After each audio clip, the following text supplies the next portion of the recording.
Hi and welcome to the Key Customer Growth Podcast. My name is Jermaine Edwards and I've become obsessed with customer behavior and how people and organizations win with their best customers long term.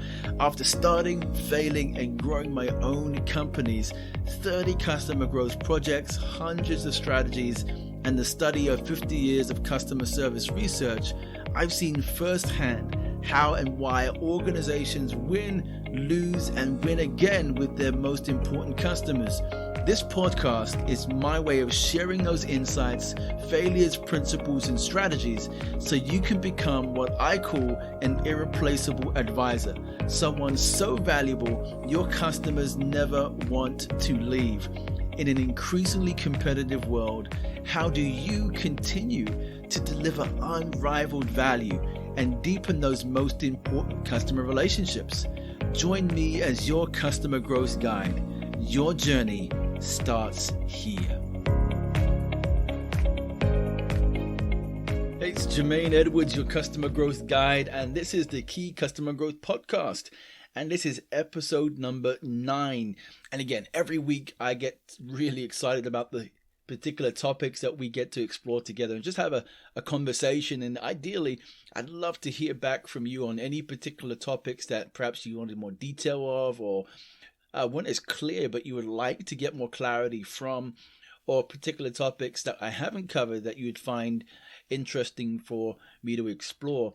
Today, we're going to talk about the whole idea of satisfaction or customer satisfaction and some of the things that may be misleading out there that would allow certain organizations that are applying it to believe that it has an intrinsic connection to certain kinds of customer results, like customer growth, to be one of those.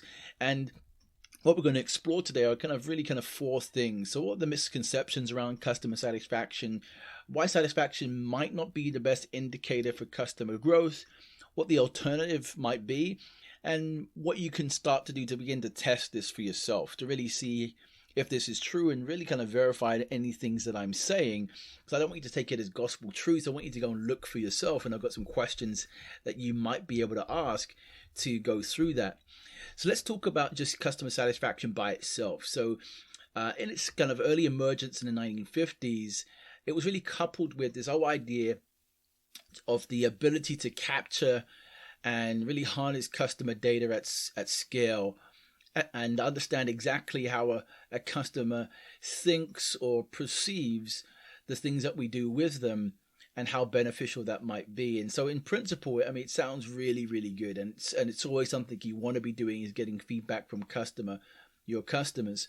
And it's really risen in prominence. And today it is the must-do business activity. Every organization on the planet will have, to the degree, some kind of customer satisfaction process, a way in which they collect information and feedback from their customers, in the hope that that insight would help them to make some better customer decisions. I guess ideally that would be the case. Now, organizations, to some extent, will now look at this data and they'll attribute it, or the ability to make decisions on that, as an opportunity to contribute to what they might think about in terms of customer retention, experience, and growth. And to the degree in which you can get really accurate data, there are some arguments to say that there may be some truth in that some of the information may help in some areas. Now, whereas customer satisfaction is often helpful and is helpful, it's not always very useful across almost every industry as a primary supporting driver for results like customer growth. And here lies the real challenge here, because it's so embedded in every facet of our business conversations. For many organizations, high customer satisfaction numbers has, for them, equated to growth. Now, if that's the case, and actually if you look at some of the consumer indexes and general satisfaction across certain industry verticals and different countries, you'd actually look at that and think, actually, things are improving. Then if that's the case, why don't all companies with high customer satisfaction numbers have consistently growing or exponentially growing existing customers? And actually, I can prove it. I mean, you can look into your own business. That's saying something here, and it's quite challenging. But let's begin at this place, because I think there's some grounding in a lot of the studies that have looked at the empirical view and discovery of the validity of customer satisfaction. So there have been a number of academic studies that I've had the opportunity to read from reputable universities like Cornell, who have really studied the arguments from an economic, psychological, sociological, marketing perspective, to look at the aggregate view of customer satisfaction across industries and countries. And they found, like many other different institutions, numerous variances in satisfaction, applicability, and the results also that came with that. Three of the most interesting that I noted, and this is noted across at least 7 different sources. And if you want more on this, you can actually jump into my blog to see a little more detail on this. But essentially, there are 3 specific areas. And the first is, regardless of methodology, approach, regardless of what people were using regarding customer satisfaction, there were major differences in customer satisfaction via country. So what does that mean? Well, it means that there actually are broader cultural and behavioral norms that need to be accounted for when we think about the way in which we use customer satisfaction and how people view, how they rate, or at least attribute feedback to particular customers. Actually, there's some real interesting research around that. The second is satisfaction response rates in general, although shown to be high in certain areas, they're actually highest in areas where there are competitive products. It's lower for competitive services and retailers, and lower still for government and public agencies. So the response rates tend to be varied depending on the kind of service or product it is. Meaning, customers will weigh their time and the effort that they put in, the amount of thought they put in to responding based on specific criteria. So if it's a fairly basic product, or if it's a high value, high competitive product, something that has significant, let's say, commercial or cost benefit or advantage to them, they're more likely to put a little more time aside and effort into responding. The other part to this is customers with customer satisfaction scores, or companies with customer satisfaction scores below 5 were outcompeted, without a doubt, outcompeted. Yet, those companies that were scoring between 6 and 8, compared with competitors who were scoring 9, they actually saw almost no difference in company advantages in areas like revenue, market share, profit, and loyalty. And there are a number of different examples that we can find in this, particularly in places where there are simple monopolies in different areas. So, for example, in the telecom space in the US, you'll find fairly low scores with really big incumbent organizations like Comcast, to be one of those, perhaps others. Yet they have the highest market share, revenue, transaction, customers, yet they score low in significant categories around customer experience, because the competition to those things aren't as high. So what does this mean? Well, customers are showing wider weighted areas of preference. So rather than seeking to optimize across all satisfaction areas, organizations ideally must find out what their customers really value and optimize for this. So rather than continuing to try to optimize in categories you think are important to you, is actually looking at specific satisfaction areas in the places from a personalized perspective that are valuable to those customers, and you'll get a much more rich view of where they are.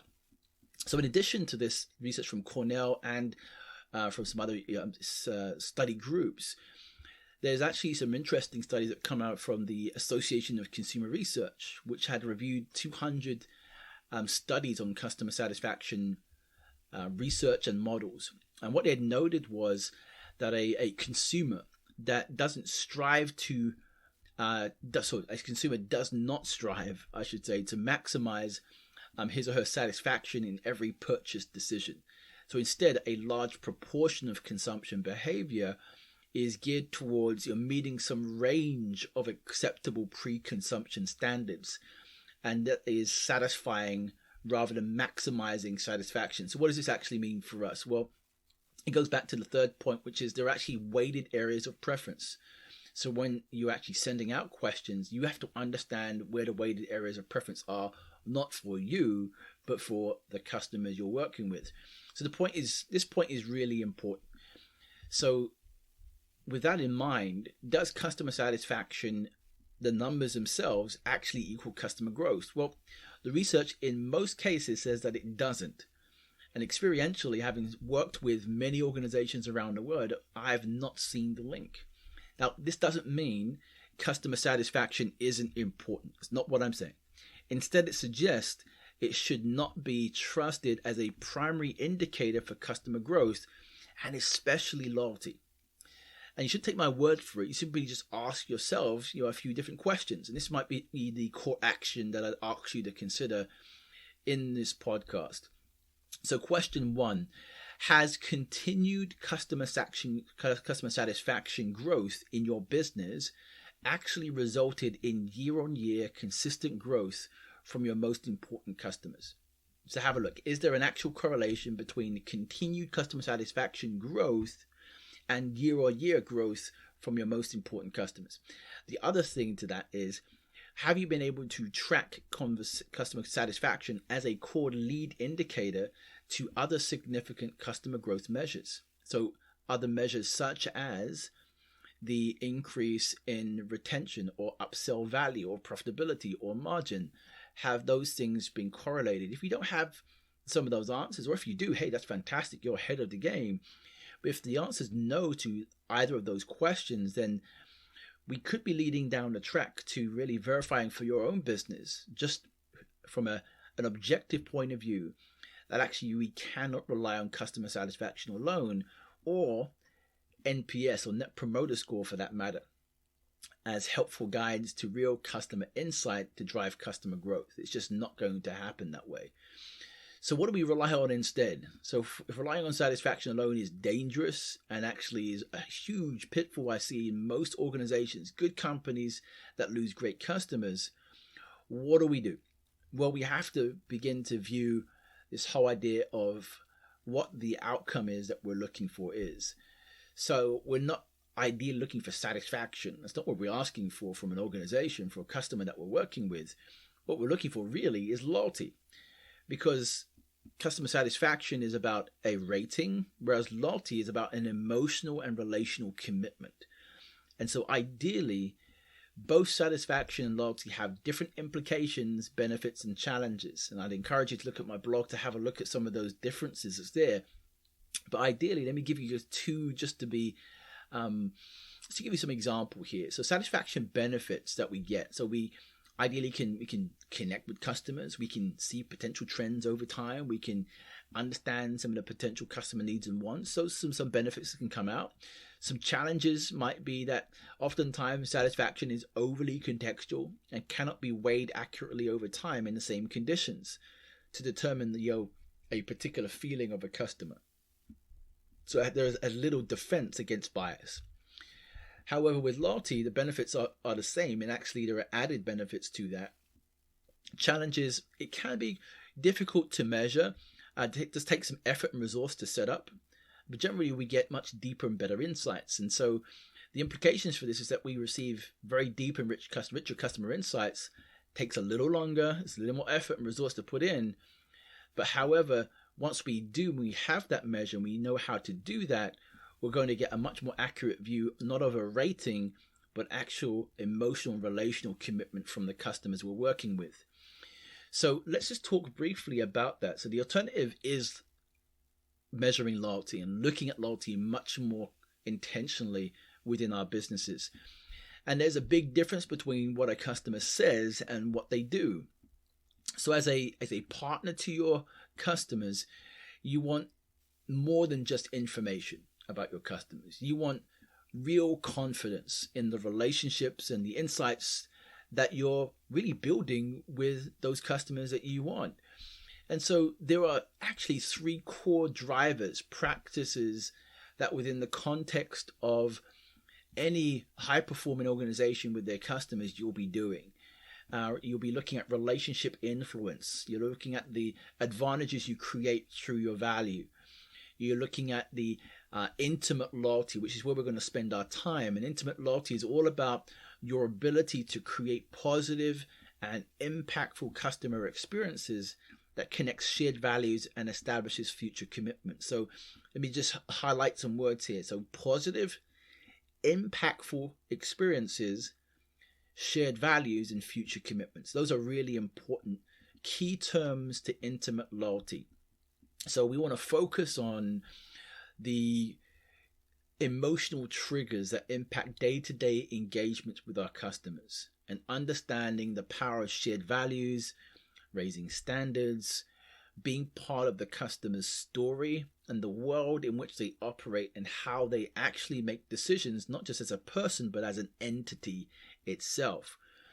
And so if we look at just relationship theory in itself, and there's so many different schools of thought and disciplines, different research areas around general human-to-human relationships, one that's most interesting to me is the whole idea of commitment trust theory of relationship marketing, which states that between an organization, two fundamental factors have to exist. So trust and commitment.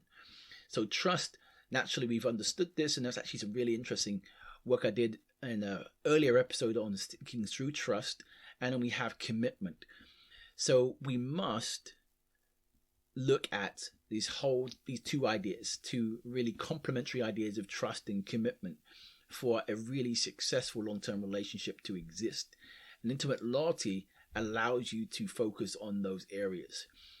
So if that's the case, then what we need to do is think about who we are together with the customer and begin to shape and design that purposefully in our conversations. So the next level of integration with satisfaction, or perhaps that comes and complements satisfaction, is the journey to evaluating emotional and relational commitment.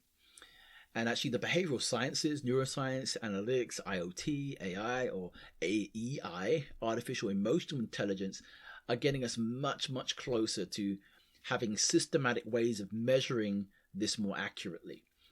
And it doesn't come, easily necessarily. There are some ethical things around this. There are some interesting things around how those things are integrated into daily practices within departments through technology and so forth. But despite this, there is great opportunity. And studies from institutions like the University of British Columbia or Berkeley show that generally the post-choice process, so after a customer is bought from you as an existing customer, the insights to understanding customer satisfaction, the current models really are not stacking up as being as coherent as theoretical foundations for really understanding the underlying post-choice decision making. And so what many of the research groups are attempting to do is to find a more pragmatic way, more integrated way to increase the accuracy level of understanding post-purchase and long-term customer relationship evaluation. Now, there are a few considerations here, but my company, we spent 3 years testing to discover that actually there is a way to do this. And it's an evolving way, and it requires kind of a multiplicity of different interconnecting systems, but it is very possible. And we're seeing some really great results. So if satisfaction is about a rating and loyalty is about emotional relational commitment, then we must focus on loyalty as a primary customer metric. And for us, it's really behavior is key. And it comes down to having an integrated set of evaluating systems. That's what the new world is. An integrating set of evaluating systems that gives us a much more accurate, real-time, and predictive view of customers' behavior and their choices, and gives us much more confidence to make really solid customer decisions. And we've done considerable research into this fully studying consumer behavior and the organizing theories around that. And we call this 7 signals. And these 7 signals help us to really complement some of the things that are out there in a much more powerful way and eventually integrate all those things into a seamless system. Because data doesn't change. Data doesn't change people, but behavioral reasons do. And behavioral reasons that we see with our customers are often the main proponent of the things that we want to be able to capture more accurately. So if we don't have the right reasons behind why our customers do, what they believe, and why, we will always be vulnerable to a customer leaving, despite having phenomenal customer satisfaction scores.